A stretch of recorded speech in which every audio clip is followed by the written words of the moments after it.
Bom dia.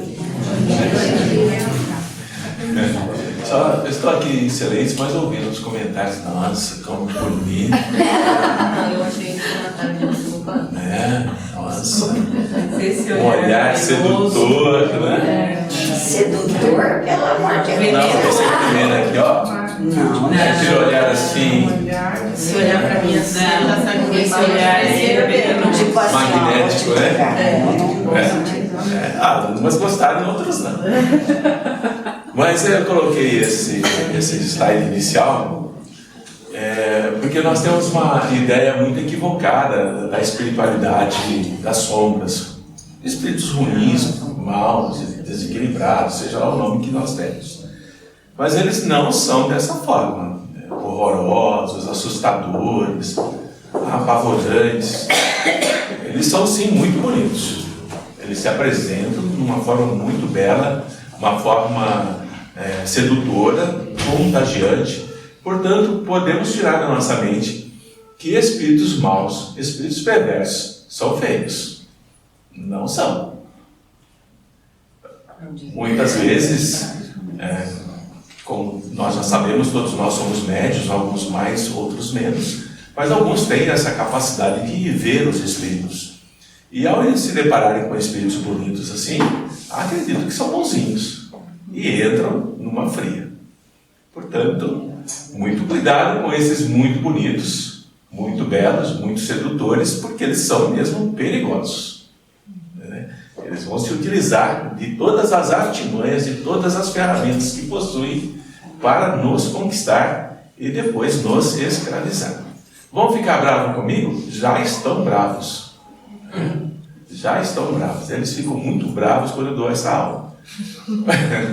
Mas é necessário trazer informações. Não é o intuito de feri-los, não é o intuito de ofendê-los e acusá-los, mas sim trazer a realidade do momento em que eles ainda vivem, do momento em que nós já estivemos e conseguimos sair e eles ainda permanecem. Nós tivemos a oportunidade de estarmos aqui porque alguém nos deu essa oportunidade e nós aceitamos. E eu espero que eles aceitem também essa oportunidade que está sendo dada a cada vez que essa aula se repete. Que a luz do nosso Mestre Jesus esteja conosco. Os nossos corações se iluminem para que tenhamos a compreensão e a oportunidade de nos percebermos se somos, no atual momento, aqueles que realmente compreendem o Evangelho e já procuram praticar. Que a paz desse Mestre sempre nos sustente e nos alimente. Adversários perigosos. Existem seres humanos encarnados e desencarnados, interessados em perturbar e atrasar a marcha evolutiva da humanidade, de cada um de nós.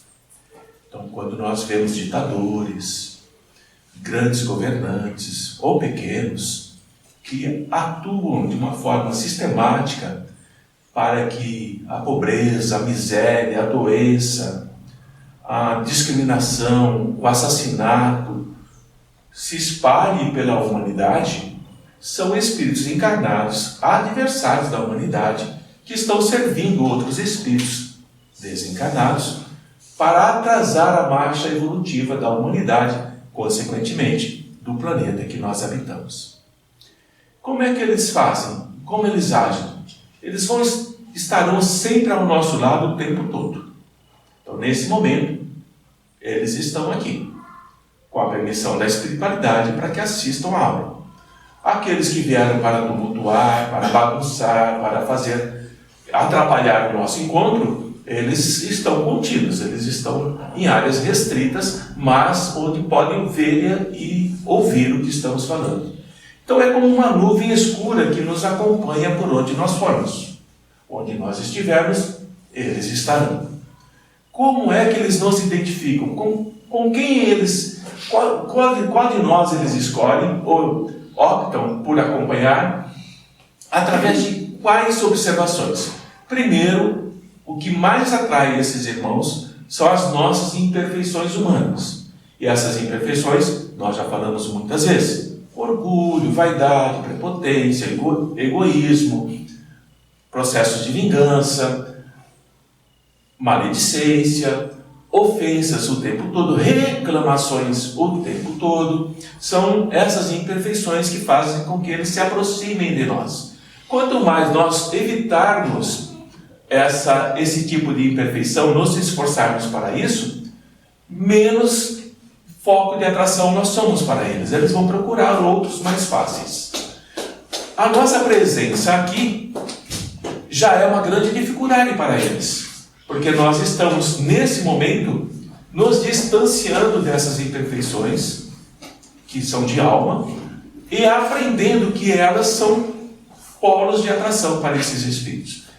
Ao sairmos daqui, nós começaremos a nos vigiarmos melhor nos nossos pensamentos. Iremos tropeçar, iremos nos equivocar? Claro que sim, mas nós sairemos mais rápido dessas vibrações ruins que os atraem. Se eles se ligam a nós, se sintonizam a nós, o que eles fazem? Qual é o propósito deles?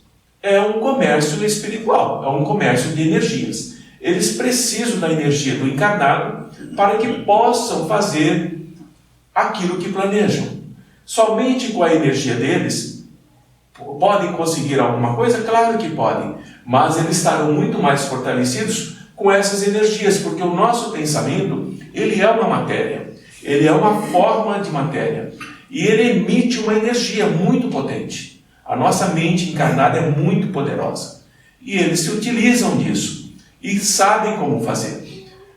Quanto mais nós pensarmos em praticar o bem, ou termos bons pensamentos, ou procurarmos nos reequilibrarmos diante das nossas angústias, das nossas tristezas, das nossas incompreensões da vida, nós somos menos alvo para eles. Eles percebem que tem grande dificuldade para absorver as nossas energias e estão perdendo tempo.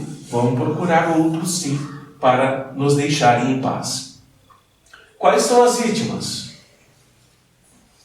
As vítimas, que são aquelas que eles estão procurando, eles ficam espreitando, eles ficam olhando, vigiando o tempo. Lembra que eu disse que eles nos acompanham o tempo todo?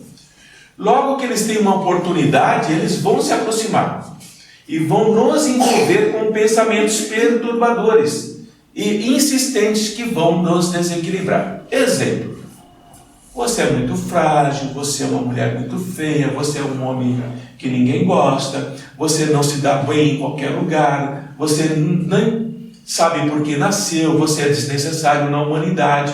E esses pensamentos ficam repetindo em nossa mente. Você é incapaz de qualquer coisa, ninguém te ama. E nós temos a sensação que esse pensamento é nosso. Ninguém me ama, eu não consigo fazer nada, nada dá certo para mim. Mas já são eles atuando de uma forma sutil. E eles passam a perturbar as nossas emoções. Após eles nos desequilibrarem com essas projeções mentais, eles perturbam as emoções, onde nós entramos no campo da raiva, no campo do ódio, no campo da perseguição, e nós vamos descarregando essas energias. Percebe que quando nós estamos com extrema raiva, nós perdemos a lógica do nosso pensamento? Nós só queremos agredir e destruir? É que nós perdemos o controle das nossas emoções. E vamos permitindo que esses centros de equilíbrio se desequilibrem. E nós entramos logo após em culpa. Por que eu deixei me levar com tanta raiva por algo tão pequeno? Eu não deveria ter feito assim. Isso é constante no nosso dia a dia. Eu não deveria ter blasfemado, eu não deveria ter reclamado da forma como eu reclamei, e eu entro num processo depressivo. Então, é gradativo a atuação deles sobre nós. Eles primeiro nos observam, depois observam o nosso pensamento, depois observam aquilo que nós, em nossas emoções, somos mais suscetíveis. E aí acentuam essas nossas emoções e permitem que nós nos desequilibremos. Depois entramos no arrependimento, na culpa, transtorno depressivo, depois transtorno do pânico. síndrome do pânico, não sai de casa, não gosta de conversar com as pessoas, vai se isolando, transtornos obsessivos compulsivos. Aqueles que dentro do nosso lar, amigos nossos, começam a ter transtorno obsessivo compulsivo, começam a repetir muito algum tipo de atitude ou de comportamento que não tinha antes, temos que pensar, sim, já de início, que existe influência espiritual desses irmãos nossos, procurando desequilibrar esse irmão e, consequentemente, às vezes toda a família. Como eles fazem? Controlam a vontade das pessoas.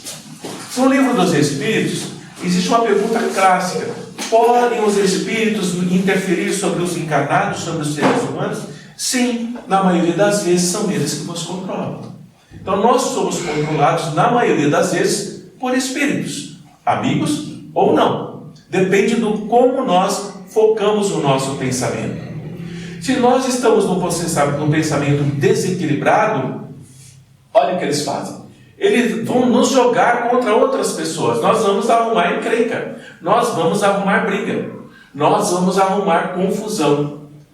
E nós vamos criar situações embaraçosas das quais nós nos envergonharemos depois. Nós vamos causar distúrbios graves de comportamento. Nós vamos ter problemas de relacionamento pessoal.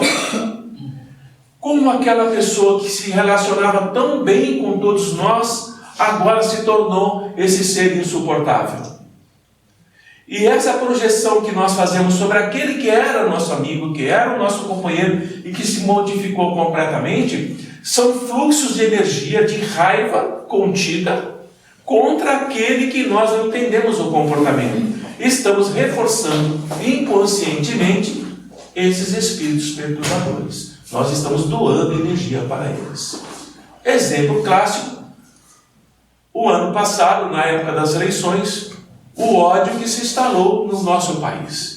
As disputas entre duas tendências, duas vertentes. E as emanações mentais, milhões e milhões de brasileiros, nesse conflito existente, alimentando, sustentando esses espíritos. Nós estávamos, sim, sob um efeito de subjugação de espíritos alcançando toda a nação. E eles são capazes de fazer isso. Obsessões coletivas. Obsessões coletivas. Invadem, controlam a nossa vontade daqueles que aceitam o seu assédio. Porque se não tiver a aceitação de cada um de nós, eles não conseguem isso. Aí está a nossa força de vontade. Se eu permito que eles me controlem, eles vão empurrar para situações cada vez mais difíceis, nas quais eles sentem prazer. Então eles vão sentir prazer numa separação, eles vão sentir prazer numa briga violenta, eles vão sentir prazer em um marido ou uma esposa, um irmão ou uma irmã que assassina ou violenta o outro. E são situações calamitosas que trarão desdobramentos e consequências para o encarnado, mas eles ficarão muito felizes com isso. Percebem como é complexa essa relação espiritual conosco? E daí a importância de nós entendermos esses mecanismos que a Joana de Ângeles está nos ensinando. Isso está no livro de Joana. Eles não respeitam os valores éticos nem os valores morais. Toda vez que nós tentamos nos tornarmos melhores, eles vão fazer de tudo para que nós possamos regredir ao ponto que estávamos antes. Não é, dona Ivone? Sim. A Ivone luta contra isso o tempo todo e eles não desistem, ela sabe disso. E ela tem todo esse trabalho conosco, se esforça, luta, batalha, e mesmo assim, eles são persistentes. Nós precisamos ser mais persistentes do que eles. Preferem as pessoas que se encontram em desequilíbrio psicológico e emocional, que vai facilitar a identificação com eles e a ligação. Se eu estou em desequilíbrio emocional e psicológico, eu sou muito frágil. E qualquer um que se aproxime de mim e me ofereça algo que possa me dar um pouco de respirar, eu aceito.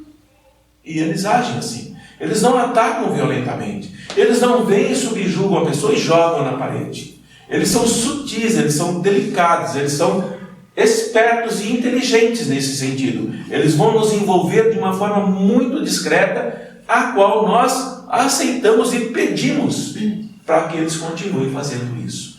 E é nesse momento que eles são hábeis na produção das separações.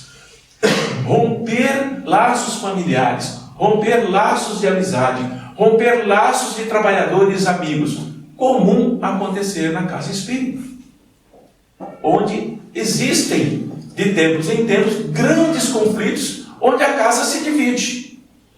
E a casa sendo dividida, ela fica fraca, tanto de um lado quanto do outro. As duas precisam, ao longo de anos e anos, trabalharem fortemente para se reequilibrarem e alcançar o equilíbrio que tinham no momento da separação. E se tornam adversários. É muito importante nós estarmos atentos a isso. Não é só na casa espírita, não. Sim. Toda hora está nascendo religiões novas. E se acontece conosco e que já sabemos disso, imagine com aquelas que não sabem. As cisões que vão tendo, que vão se separando e vão se odiando e vão se competindo entre si. Daí a importância de compreender que o Evangelho de Jesus é aquilo que nos une, não os nossos interesses. Nós não servimos aos interesses do dirigente da casa. Nós não servimos aos interesses da diretoria da casa. Nós servimos a Jesus. Consequentemente, se a diretoria, se o presidente, se aqueles que dirigem estão de acordo com o Evangelho de Jesus, todos nós servimos Jesus. Porque estamos sim num estágio em que as nossas emoções, elas estão muito frágeis, elas estão quase que estéreis. Nós não nos permitimos mais a emoção. Nós somos muito razão. Nós somos muito objetivos, muito pragmáticos. E a emoção está sendo sepultada, está sendo enterrada em nós. Nós acreditamos que ao nos emocionarmos, ao termos sentimentos de ternura e fraternidade para com o próximo, isso é um sinal de fraqueza. E um outro aspecto, nós achamos que somente os amigos espirituais, ou aqueles que são do bem, trabalham e conhecem as leis dos fluidos.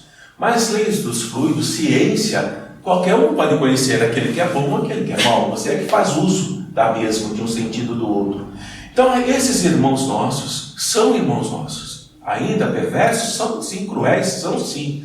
Mas eles conhecem as leis dos fluidos, são estudiosos dessas leis.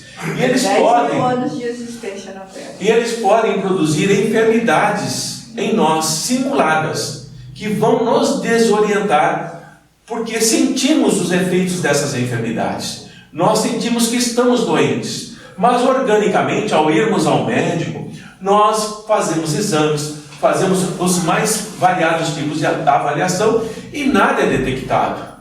E isso nos desequilibra mais ainda, porque nós chegamos a pensar que estamos enlouquecendo. Como? Se eu vou ao médico, eu sinto tudo isso, o médico diz que não tem nada. Vai em um especialista, vai em outro, vai em outro, vai em outro, perde tempo, perde dinheiro, toma remédio e nada melhora. São enfermidades produzidas em nós e não pensem que é apenas nos adultos, não. As crianças também são sujeitas a esse tipo de ação, para desequilibrar inclusive os pais. Fazer com que eles entrem em crise financeira, em crise relacional, em crise emocional, comecem a agir de uma forma agressiva com a criança, porque não compreende que dando todo esse apoio e ela não melhora. É preciso entender esse mecanismo e trazê-los para uma outra realidade, um outro tipo de observação. Porque quando eles se utilizam do conhecimento das leis dos fluidos, manipulação de energia, vamos dizer assim, eles trazem e conseguem produzir em nós desconforto. Eles produzem em nós insatisfação em todas as pessoas que se aproximam de nós e vão intoxicando essas pessoas fisicamente e psiquicamente. Nossa, todas as vezes que eu me aproximo daquela mulher, daquele amigo, eu me sinto mal. Eu me sinto péssimo. Eu não vejo a hora de sair dali. São essas emanações fluídicas que eles estão manipulando e fazendo com que essas energias alcancem esse prejuízo. Portanto, são flagelos da humanidade. São espíritos encarnados e desencarnados que são flagelos da humanidade.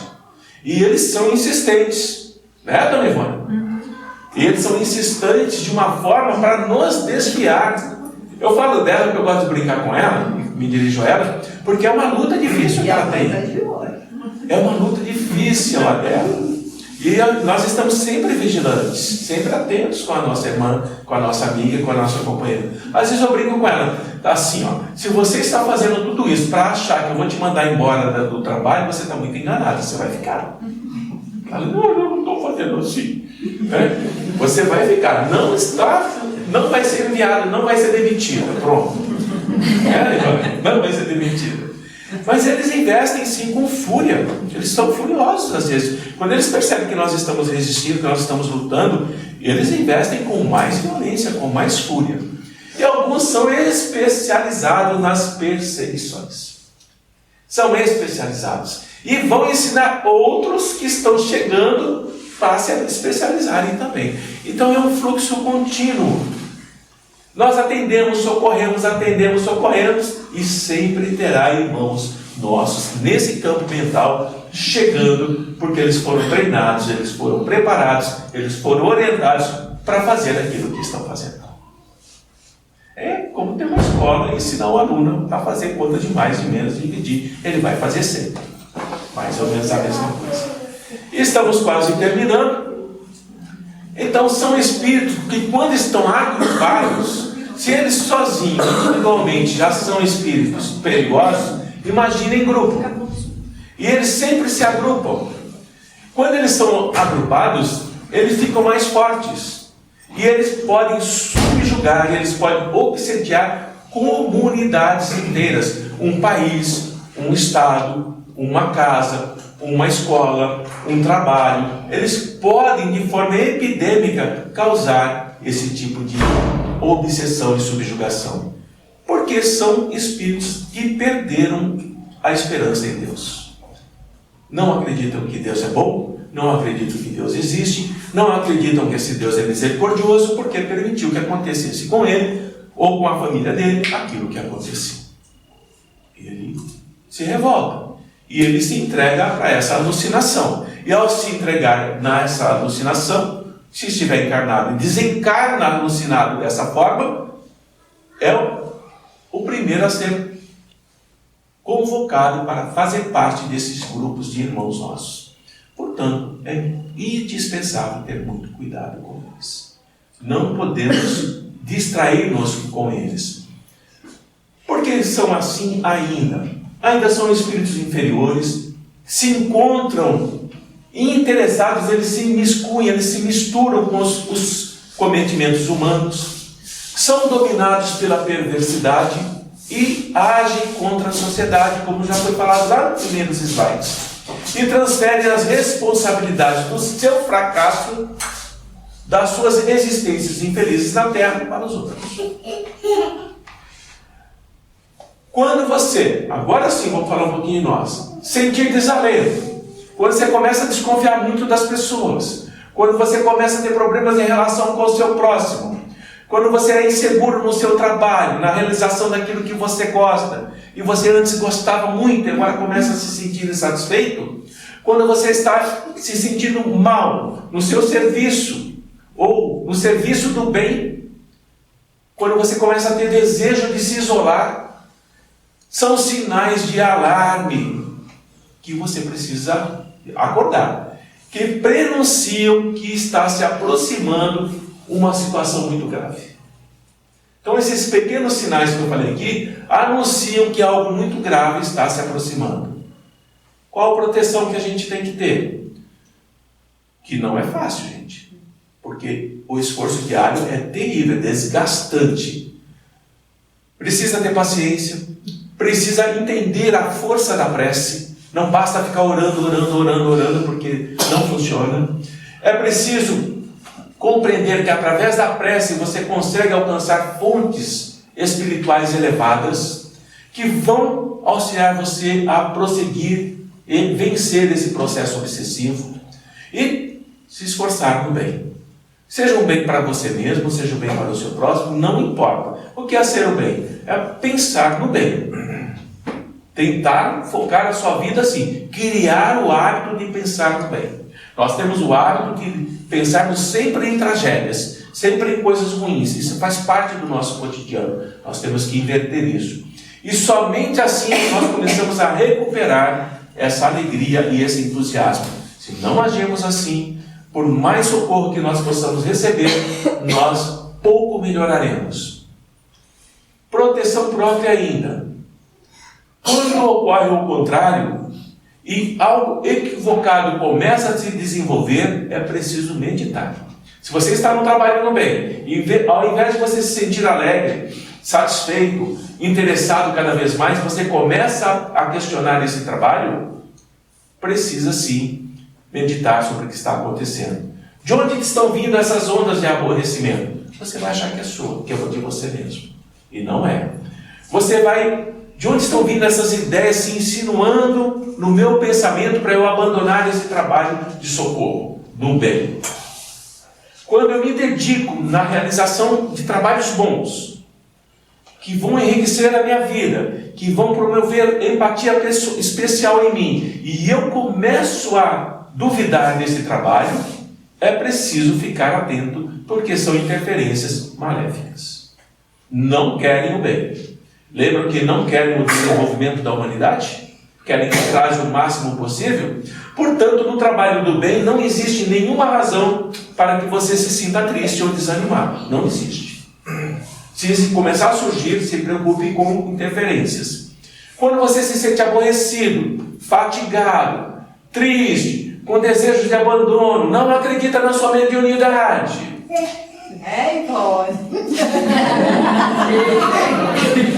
Acha que a mediunidade é sofrimento. Acha que a mediunidade é tortura. Acha que a mediunidade é para espírito devedor. Acha que a mediunidade é para espírito cruel. Nossa, se eu sou médium e eu sofro desse jeito porque eu fui muito cruel. Foi mesmo. Mas olha a bênção de Deus te dando a oportunidade de acertar as contas. Então, você está em interferência maléfica. Está assim. Não pensem que isso é raro. É o mais comum. Bem, tem uma médium ali atrás. Toda vez que eu sento ao lado dela para conversar, o Espírito diz assim para mim: você sabe que eu te odeio, né? Você sabe que eu tenho raiva de você, não é? Sim, meu irmão. Está indo lá. Sabe o que é o pior de tudo isso? Não, meu irmão, o que é? O pior de tudo isso é que você não tem medo. Porque se você tivesse medo, ficaria mais fácil. Percebem como nós temos que lidar com ele? Ele está me agredindo, ele quer que eu responda de uma forma agressiva para ele. Num passado distante, eu responderia sim. Mas hoje, eu não posso me permitir a isso. Eu tenho que, mesmo que eu fique triste, mesmo que eu fique fatigado, mesmo que eu fique aborrecido, eu sei que ele está num momento que é temporário, que vai passar. E eu preciso estender a mão para ele. Para que ele saiba que se no passado eu lhe fiz grande mal, eu preciso e tenho a vontade de corrigir agora. E se esse mal que eu fiz, a única pessoa que pode corrigir sou eu. Então, se eu o feri fisicamente, se eu o magoei psicologicamente, se eu o desequilibrei mentalmente, a energia para consertar isso está em mim. Ele pode até não querer que eu faça isso, porque ele não confia. Percebem por que são perversos? Porque não confiam mais em você.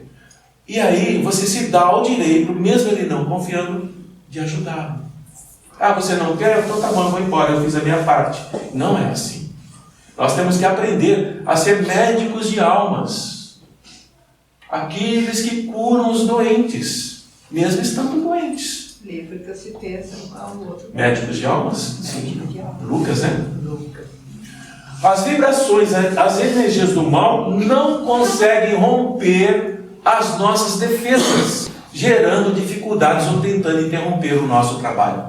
Mais uma vez, a única energia que não se contamina é a energia do amor. A única energia que não é destruída é a energia do amor. por mais que tentem, essa energia, ela é incólume a qualquer vibração negativa, fora do seu processo espiritual. Aqui é o que favorece, é o campo mental favorável. Todas as vezes que a nossa mente está favorável ao acesso deles, eles nos fazem isso. Portanto, Joana nos diz que no dia do julgamento arbitrário de Jesus e da sua crucificação, eles encontraram um campo favorável entre os saduceus, entre os fariseus, entre aquela multidão que estava ali acompanhando em festa o julgamento de Jesus. Queres que liberte esse homem ou o Barrabás? Libertem Barrabás, libertem o mal, libertem a perversidade, libertem a crueldade, matem o bem, matem o amor, matem a generosidade. Então Joana diz que eles foram tão influentes que eles aturdiram Judas, que é o apóstolo mais amado de Jesus, que traiu Jesus, sob influência espiritual. Aturdiram Pedro, que o negou 3 vezes. Jesus já tinha alertado: você me negará 3 vezes antes que o galo cante. Já sabia que Pedro estava sendo cercado por esses irmãos nossos. E, mesmo assim, com todos esses ataques, eles foram o fator que proporcionaram a maior glória para Jesus. Porque se assim não fosse, não haveria, como diz aí no slide, a demonstração da imortalidade. Então, quando nós somos atacados, quando nós somos alcançados por esses irmãos, eles inconscientemente estão nos ajudando a nos libertarmos. Estão nos tornando fortes. Estão fazendo com que nós caminhemos nessa luta difícil. Mas para que possamos caminhar, mesmo sobre esses ataques, sobre crianças, sobre aqueles que partiram, sobre nós mesmos, nós temos que entender que não podemos responder com as mesmas armas que eles estão nos atacando. Se nós respondermos com o mal para eles, nós fortalecemos o mal. Então nós temos que responder confiantes na mensagem de Jesus. Quando ele diz que nenhum de nós se perderá. Quando ele diz que temos uma luz em nós. Quando ele diz que somos filhos do mesmo Pai. Somos filhos do mesmo Pai, inclusive nesses irmãos. E precisamos tratá-lo com a generosidade que nós já carregamos. Porque o mal não tem o que, ele não sabe agir diante do bem.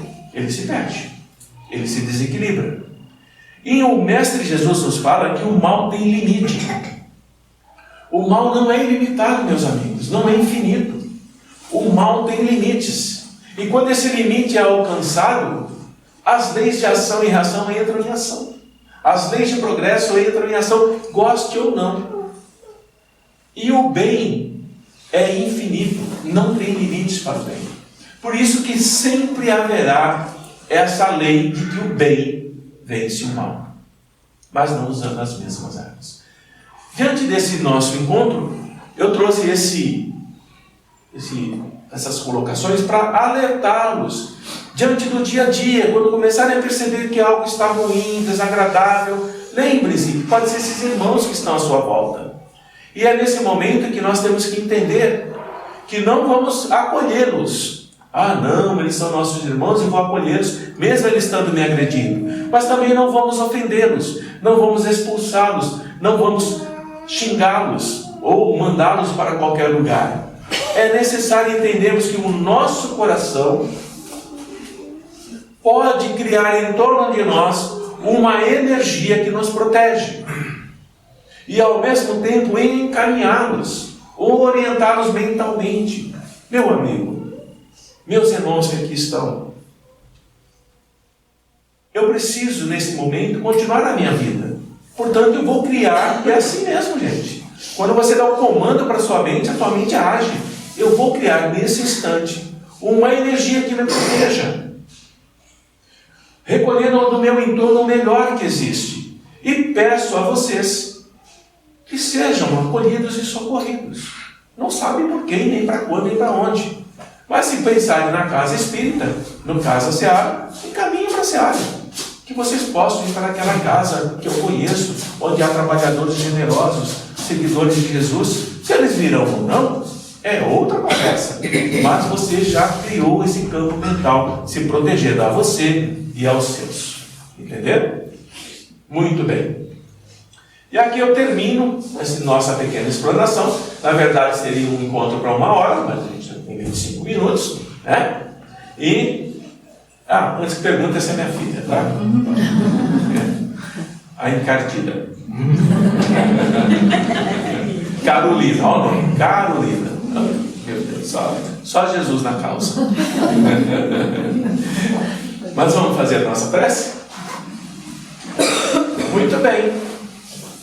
Vamos ver o que é. Alguém quer fazer a prece? Sinceramente? Ou eu faço? Eu faço, né? Tá bom. É claro que existem nessas nossas aulas, nesses nossos encontros quinzenais, muitos espíritos são trazidos até nós aqui para assistir o nosso encontro, a nossa aula, e muitos meditam sobre tudo que está sendo falado aqui. E depois, num momento posterior, às vezes nós nos atendemos e eles pedem mais orientações, pedem mais explicações, né? Mas nesse instante, essa energia que nós vamos vibrar em nome do Mestre Jesus é para todos nós e para eles também.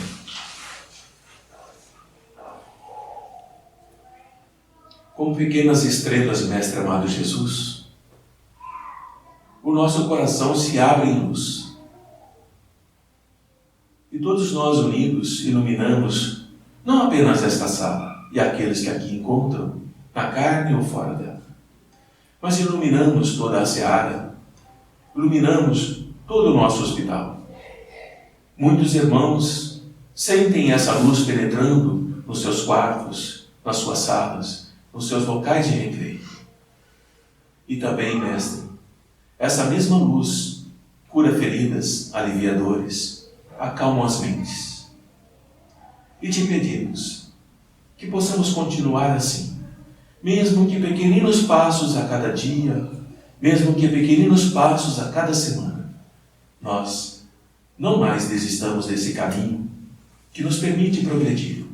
Haverá, sim, muitas pedras, muitos espinhos, que sabemos que serão necessários para nós nos tornarmos mais fortes. Mas rogamos a Ti que a proteção que aqui está se estenda à nossa família, ao nosso filho querido, àquele que já partiu e àquele que aqui está. Se estenda aos irmãos que estão pelas ruas, se estenda, Mestre Jesus, a todos os filhos do Pai, aqui, neste orbe, ou em qualquer outro orbe que possam estar habitando. Mas saibam que a paz e o amor do Pai estará sempre nos acolhendo de braços abertos. Que fiquemos na Tua luz, luz de